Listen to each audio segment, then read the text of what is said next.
Bonjour à tous et à toutes. Donc aujourd'hui, je voulais vous parler d'une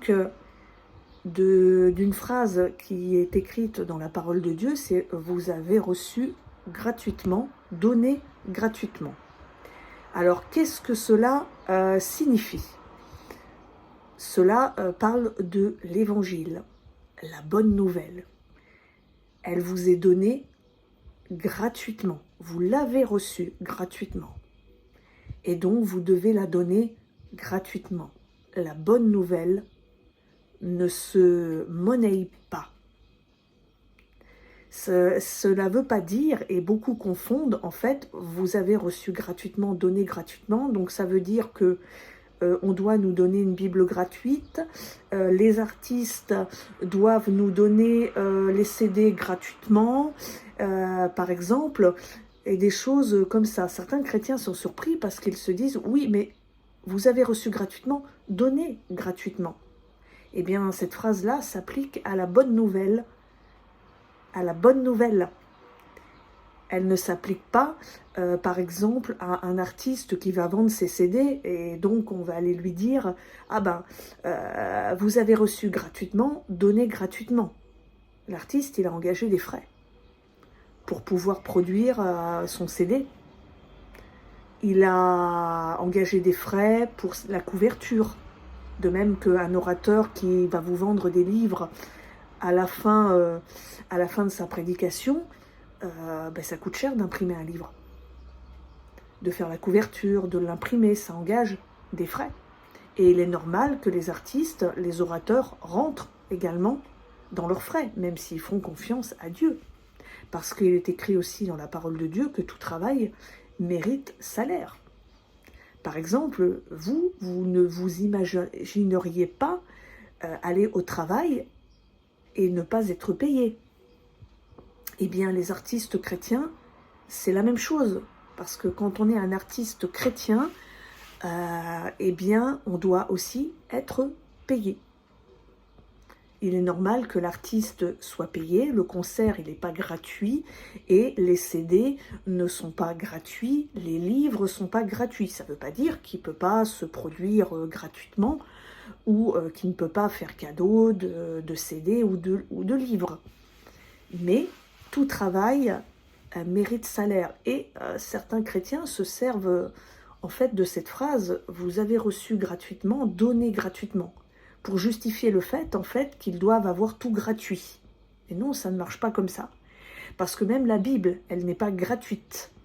Le support où il y a la Bible, le papier que vous feuilletez, votre Bible n'est pas gratuite. Elle n'a pas été imprimée gratuitement.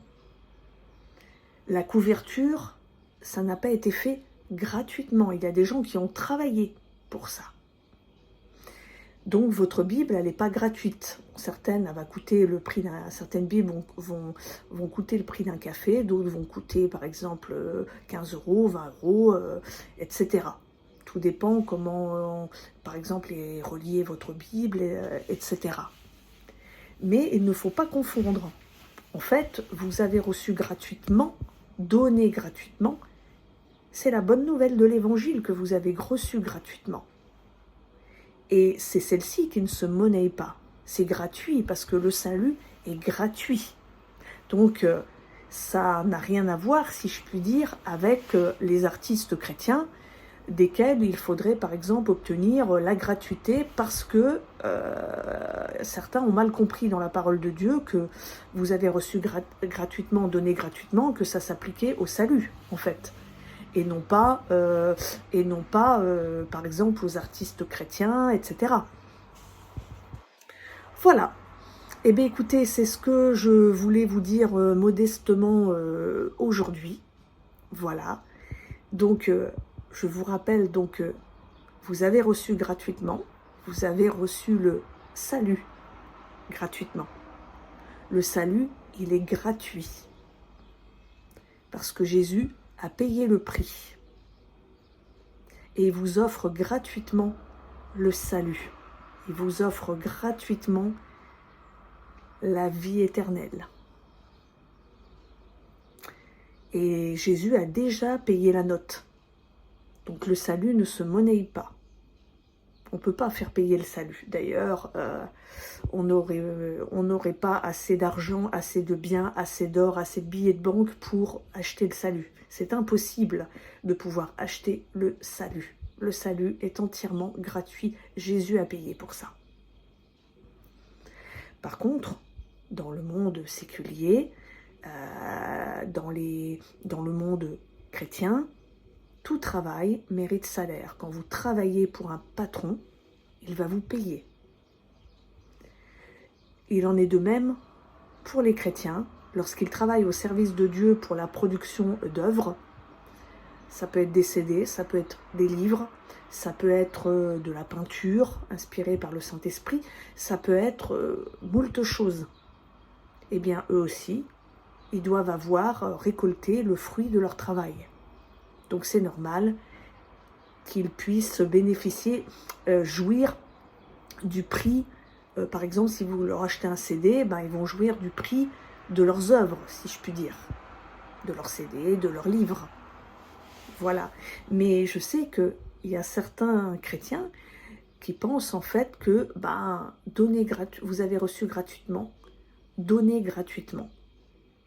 Et donc, certains chrétiens pensent en fait qu'ils doivent avoir tout gratuit sous prétexte de cette phrase-là. Eh bien non. Voilà, donc c'était juste ce petit point que je voulais préciser cet après-midi. Donc, je vous souhaite une bonne après-midi et je vous dis à bientôt sur Elolam. N'hésitez pas, si vous voulez commenter la vidéo, si vous voulez mettre des pouces bleus sur la page Facebook du site, si vous voulez vous abonner à ma chaîne YouTube, eh bien écoutez, n'hésitez pas, n'hésitez pas. Je vous souhaite une bonne après-midi, vous êtes bénis tous et toutes. À bientôt.